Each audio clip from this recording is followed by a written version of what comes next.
Hello and welcome to The Drum. I'm Tim Palmer. Coming up today, a look at Saturday's New South Wales state election and the political furor kicking up now over whether Labor's annihilation had anything to do with Julia Gillard's carbon tax. And we'll see what's been happening in the Middle East over the weekend as rebels retake key towns in Libya and Syria deploys its army to crack down on the unrest there. Our panel tonight, the member for Goulburn, the successful member for Goulburn Pru Goward, Andrew West from the Sydney Morning Herald and Michael Gleeson from Hawker Britton. Hello, welcome to you all. Pleasure to be Settled here. in after the state election. Yes. We'll get to that state of all straight away. First, it's a staggering result, one that was expected. Saturday's state election in New South Wales. Barry O'Farrell is New South Wales' new Premier, and after being sworn in at State Parliament this morning. The New South Wales coalition swept into power after voters delivered Mr O'Farrell a predicted 70-seat majority in the lower house. Christina Keneally's Labor government was routed, reduced to a predicted 20 or 22 seats. Today, Barry O'Farrell started his new job by walking to work from Wynyard Station in Sydney, an image suggesting he'll be putting the focus squarely on transport reform. He says before any projects are shovel-ready, there'll be a thorough audit of the state's books.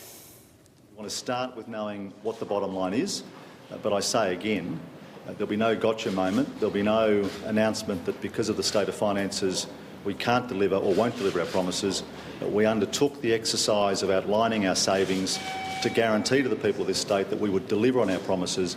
That's what we're keen to do. Start with the finances, start with the financial audit, and then start the delivery process. Well, Mike Baird, the Liberal member for Manly and the Coalition's incoming Treasurer, says the new government's agenda won't include cuts to the public service. We're not cutting nurses, we're not cutting teachers, we're not cutting police, and that's exactly what State Labor would have you believe. And we're going to disappoint them terribly. So we're going to get on with actually improving the services of this state, and we're going arm in arm with the public service. Well, Pru Goward, first of all, congratulations, although it was probably the most widely anticipated foregone conclusion in the history of Australian politics, really, wasn't it? But it has taken nearly a generation for the Coalition to come out of the political wilderness. I mean, Mike Baird there, the son of a man, Bruce Baird, who was a minister in the last Coalition government. That drives it home, doesn't it? It must be a remarkable sentence to be on the Treasury side of the benches up 16 years. History in the making, of course. But it's a combination of a lot of things. I agree that we had to get our act together. Governments fall, but oppositions have to be fit to govern. And Barry O'Farrell brought the opposition together. No leak from the shadow cabinet room in the 4 years, which I think is always indicative of the stability of the party, and a party that was very focused on doing the right thing by New South Wales. We churned out a lot of policy work, again with all the limited resources of government. So governments lose elections, but you've got to be fit to govern, and I think Barry O'Farrell's ensured that we are. There is the sense that the ALP won more election than it was entitled to, that Peter Debnam couldn't manage a fractious coalition at that point. That's true. In the end, is that what's delivered you, this unparalleled Well, there's success? always an argument that if they miss out on the election that they should have lost, then they're absolutely whacked the next time. But no, I think, again, governments lose, but oppositions have to be ready to govern, and obviously we needed more time. And I think it was a combination of a lot of things. I mean, 16 years is a lot of service delivery failure in whatever area you care to think of. Trains, public transport, the M5, roads, wherever you like to look, it was terrible.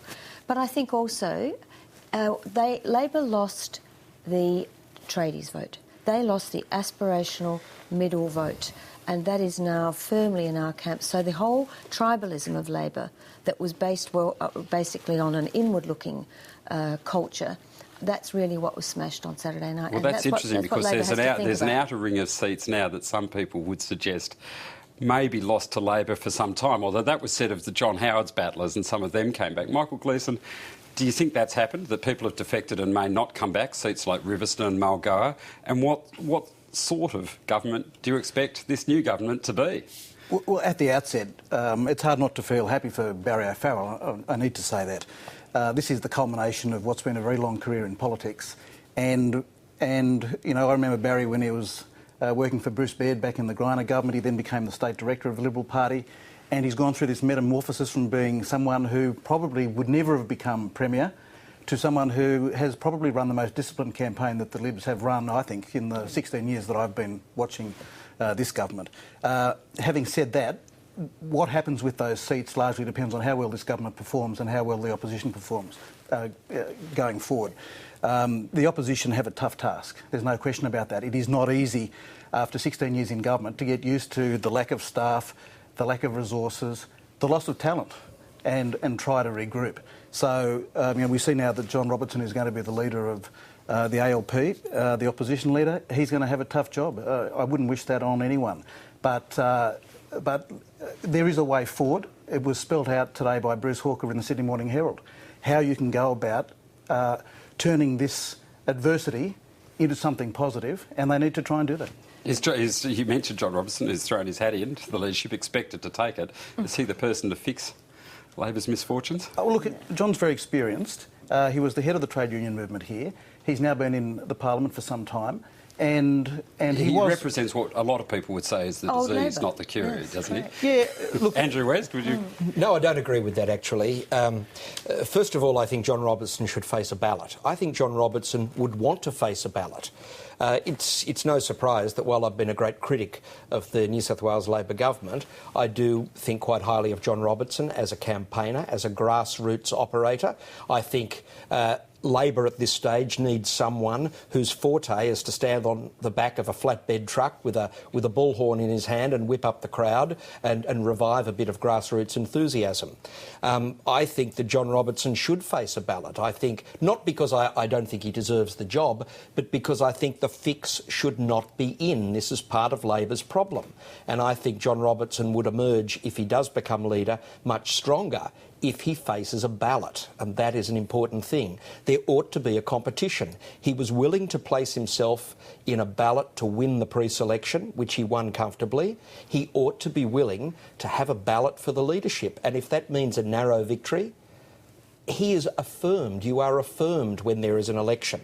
So I actually do think the guy is someone who may not end up as Premier, but I think he is very important to resurrect some of that grassroots support that Labor has lost. Now, you've attempted to put to rest today, looking back, something about grassroots campaigning that's been said about Christina Keneally, that she was handed a cleft stick, as it were, that she's a tough campaigner nonetheless, and restricted some of the damage that the party might have suffered.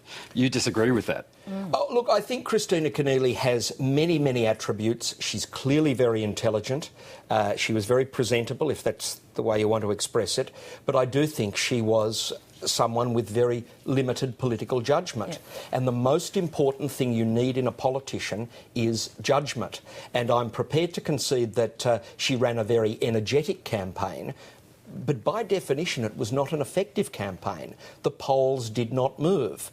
By definition... But is that her fault, though, Andrew? It's not... It is. The reality is people stopped listening 3 years ago. This was an election drubbing that was on the cards 3 years ago. Absolutely, Michael. There was no doubt that Labor was facing a garden variety landslide. But I do think that decisions made, if not by the former Premier, then by people close to her, particularly the Treasurer, exacerbated and exaggerated the extent of Labor's Labor's defeat. defeat. Of Parliament and the appalling management of the sell-off. That cost extra seats? Well, obviously. The proroguing was a very serious concern about, what they were doing to democracy. And as Andrew says, that reflects utterly her lack of political judgment and experience. Yeah. And you can't buy that. Yeah. You can't Can I say, talking of normal political experience, one of the first things most incoming governments do is go and have a look at the Treasury, look at the coffers, declare the cupboards bare and start revising their program. Barry O'Farrell today said that's not going to happen under this government, and yet at the same time he's called for independent auditing the situation when that report comes back. Should we really believe that he's not going to say, if the situation is more dire than you anticipated, well, actually, both that he'll things cut hold spending? True. He is going to have an independent audit because I think there was great discomfort with Treasury's figures and the way the government massaged them.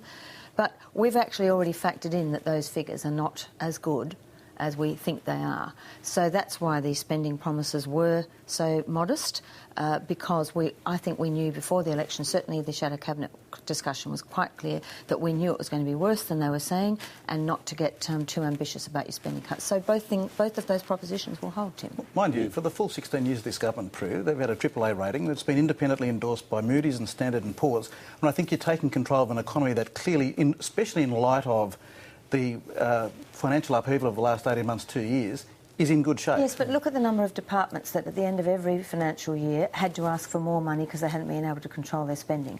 This next 4-year forecast, they are forecasting a particular growth in expenses and wage costs in particular that they've never achieved in the last 16. So that's the sort of thing that Baird and others are basing their assumptions on, that it's not nearly as pretty as they've made it sound, and it doesn't sound very pretty either. Well, Andrew West, given that financial scenario, what sane Premier looks a $2 billion gift horse in the mouth? Oh, you're talking about the money that the Gillard government will give to for the extension of a railway line, according to them. The coalition, I think, has been very honest about where its priorities are. I would differ with them in this sense, and the Herald has made quite an issue of this. Gladys Berejiklian has always been very upfront. She wants a North West Rail and a South West Rail. The government was the new government was always planning to build a North West Rail and finance it using whatever mechanism. I think they ought to just take the money that the federal government's giving them and build that missing link and finance the North West Rail as they always intended to. No one can accuse. So build both. Yes, no one could accuse. Goward? Is that likely to happen? Because who's going to blink first otherwise? The federal government, who will look mean-spirited and parochial if they don't give the money, or your government, who'll just look foolish for not taking it and building it anyway? And everybody knows that the North West and the South West rail links are the more urgent.